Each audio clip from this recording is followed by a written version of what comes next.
The great philosopher Karl Marx defined corruption in a nice way. He said, capitalism is inherent with corruption.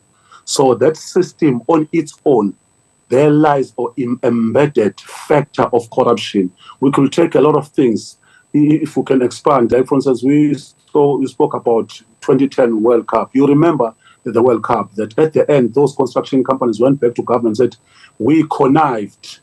And because they didn't use corruption, they say that they sat as a team in terms of quoting, then they want to give money back to government. It was never declared as corruption. That is serious corruption of the highest order. Go to Taka brand these days, they will be declared in terms of competitive edge, but it's not declared as corruption. So corruption, we're saying that it has been polarized, the element. It is only if it has been involved in 400,000 or 500 or a million.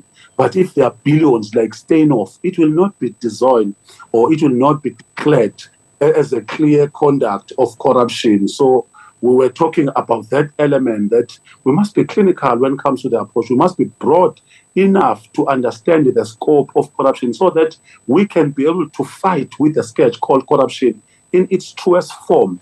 Currently, Hawks stated in South Africa, the law enforcement agents, that they don't have the capacity or the capability of dealing with the issue of Steinhoff matter. And Steinhoff at some point in time broadly and arrogantly so said, we can even lend you or we can give you some money, come and investigate us. Is it not that bizarre? I think it is bizarre. A lot of activities that are taking place on the ground at a higher scale of monopolies driving the system incorrectly, but they've never been declared. So that's the point of what we're saying, that let us allay. But we were emphatic on the same thing, that ANC as the ruling party must not be involved in such factors and must go at a strategic level of dealing with the corruptor and the corruptee.